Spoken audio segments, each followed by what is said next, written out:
Hello friends, नमस्ते। कैसे हो आप लोग? आज मैं आपके लिए नया वीडियो लेके आया हूँ। अगर आप टैली RP9 का यूज करते हो या फिर आप टैली का कोई भी सॉफ्टवेयर यूज करते हो तो टैली का यूज करके हम किस प्रकार से इंटरेस्ट का कैलकुलेशन करेंगे।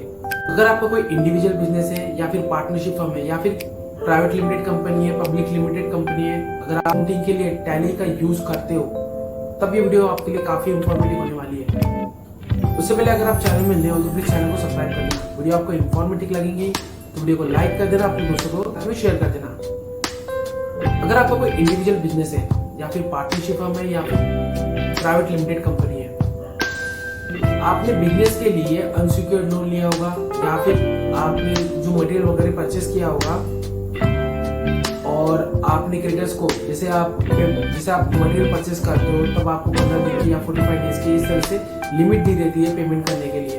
अगर आप टाइम पे पेमेंट नहीं करोगे तब आपको जो इंटरेस्ट पे करना पड़ता है। तो आप किस प्रकार से सन्ड्री क्रेडिटर्स का इंटरेस्ट कैलकुलेशन करोगे और आपने बिजनेस के लिए अनसिक्योर्ड लोन लिया होगा, चाहे वो इंडिविजुअल पर्सन से हो, पार्टनरशिप फर्म से हो या फिर कॉर्पोरेट से हो, तब आप किस प्रकार से टैली का यूज करके इंटरेस्ट का कैलकुलेशन करोगे।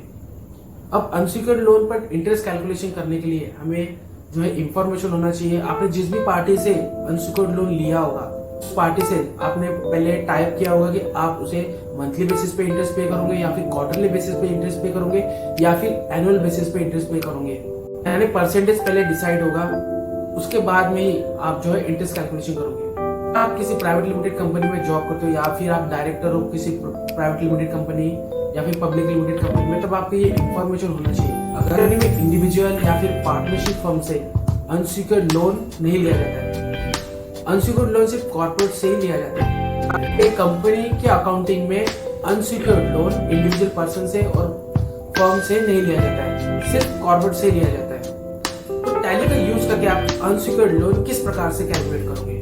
जब हम शुरू करते हैं तब हमें F11 में जाकर इंटरेस्ट कैलकुलेशन का ऑप्शन यस करना पड़ता है। उसके बाद में अनसिक्योर्ड पार्टीज का जब हम लेजर बनाएंगे तब वहां पे हमें ऑप्शन मिलेगा इंटरेस्ट कैलकुलेशन का, उसे हमें यस करना है। यस करने के बाद में वो आपको कुछ डिटेल्स पूछेगा, इंटरेस्ट किस प्रकार से कैलकुलेट करना है। जैसे कि हम फॉर एग्जांपल जैसे हमने लोन लिया हुआ है, उसके बाद में हमने पेमेंट किया हुआ है, उसके बाद में फिर हमने लोन लिया हुआ है, यानी इस तरह के जो डेबिट क्रेडिट वाले ट्रांजेक्शंस होते हैं उसमें इंटरेस्ट कैलकुलेट करना है या नहीं करना है। इस तरह से आपको क्वेश्चन पूछा जाएगा, तब आपको यस करना है। उसके बाद में पूछा जाएगा कि इंटरेस्ट किस प्रकार से कैलकुलेट करना है, 365 डेज का कैलकुलेट करना है, मंथली बेसिस पे करना है या फिर क्वार्टरली बेसिस पे करना है। तो लोन लेते समय जिस प्रकार से आपका कम्युनिकेशन हुआ होगा कि आपको मंथली बेसिस पे पे करना है, क्वार्टरली बेसिस पे करना है या फिर एनुअल बेसिस पे पे करना है, उस हिसाब से आपको ऑप्शन सिलेक्ट करना है। उसके बाद में आपको सेव करना है। सेव करने के बाद में आपको display account, statement of account में जाना है। उसके बाद में आप रिसीवेबल पेबल वाले दो ऑप्शन आपको दिखेंगे, पेबल वाले ऑप्शन पे जाना है। फिर वहां पे अनसिक्योर्ड लोन वाले ग्रुप में जाना है। आपके अनसिक्योर्ड लोन वाले पार्टीज के सारे लेजर्स आपको वहां पे शो होंगे।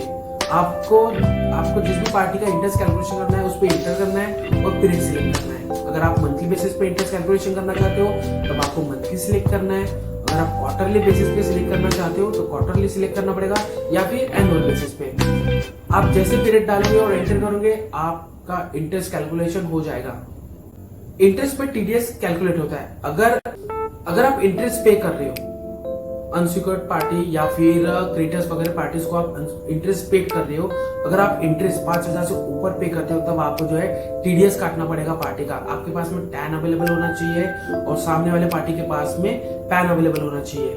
अगर सामने वाले पार्टी के पास में पैन अवेलेबल नहीं है तब आपको उसका 20% काटना है। और आप बुक्स में किस प्रकार से एंट्री करोगे, यानी टैली RP9 में आप किस प्रकार से पार्टी के अगेंस्ट में इंटरेस्ट का कैलकुलेशन, इंटरेस्ट की एंट्री करोगे और किस प्रकार से टीडीएस की एंट्री करोगे और किस प्रकार से आप पेमेंट निकालोगे कि आपको इतना ही पे करना है। आपको डेबिट करना पड़ेगा और उसे ग्रुप देना पड़ेगा इंटरेस्ट ऑन अनसिक्योर्ड लोन। आपको लेजर क्रिएट करना पड़ेगा, इंटरेस्ट ऑन अनसिक्योर्ड लोन उसे ग्रुप देना पड़ेगा इनडायरेक्ट एक्सपेंसेस। उसके बाद में आपको क्रेडिट करना पड़ेगा टीडीएस का लेजर।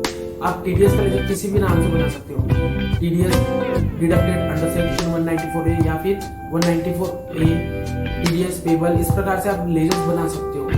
उसके बाद में आपका जितना भी इंटरेस्ट आता है उतना आपको क्रेडिट करना है। उसके बाद में आपको क्रेडिट करना है पार्टी का नाम नेट अमाउंट, यानी इंटरेस्ट आप पे कर रहे हो डेबिट, उसके बाद में लेस टीडीएस आपने काटा हुआ है, बाकी जो बचा हुआ अमाउंट है वो क्रेडिट करके पार्टी के नाम से जमा करना पड़ेगा। और जब आप पेमेंट करोगे तब आपको पार्टी को डेबिट करना है और क्रेडिट करना है। आप कैश के थ्रू पे कर रहे हो या फिर बैंक के थ्रू पे कर रहे हो। फिर आपको नरेशन लिखना है, Bing amount deducted under section 194 at the rate 10% on this amount. और पेमेंट करते समय Bing amount paid against unsecured loan. और टीडीएस अगर आप सिंगल एंट्री मार रहे हो टीडीएस की, तो सेकंड एंट्री जो है टीडीएस, सेकंड एंट्री जो है इंटरेस्ट की टीडीएस की, जैसे आप फर्स्ट एंट्री में मैंने जिस तरह बताया था, आप एक ही एंट्री में टीडीएस का डिडक्शन वगैरह दिखा सकते हो। अगर आप अलग अलग एंट्री करते हो, यानी इंटरेस्ट को डेबिट करोगे, क्रेडिट करोगे पार्टी को, उसके बाद में आप टीडीएस की अलग एंट्री करते हो, तो अब आपको जो है पार्टी को डेबिट करना पड़ेगा और क्रेडिट करना पड़ेगा टीडीएस अंडर सेक्शन 194A, यानी आप जिस भी प्रकार से लेजर बनाते हो टीडीएस का। तो इस प्रकार से आप अलग अलग एंट्री कर सकते हो और एक साथ भी एंट्री कर सकते हो। और जब आप पेमेंट की एंट्री करोगे तो पार्टी अकाउंट डेबिट क्रेडिट होगा आपका कैश या बैंक अकाउंट। तो इस प्रकार से आपको इंटरेस्ट कैलकुलेशन करना है टैली का यूज करके। अगर आपको वीडियो इंफॉर्मेटिव लगे होंगे तो प्लीज चैनल को सब्सक्राइब कर देना, वीडियो को लाइक कर देना, अपने दोस्तों के साथ में शेयर कर देना और कमेंट में लिखना कि किस प्रकार से वीडियो बनाए। तो मिलते हैं नेक्स्ट वीडियो में, तब तक के लिए जय हिंद, जय भारत, वंदे मातरम।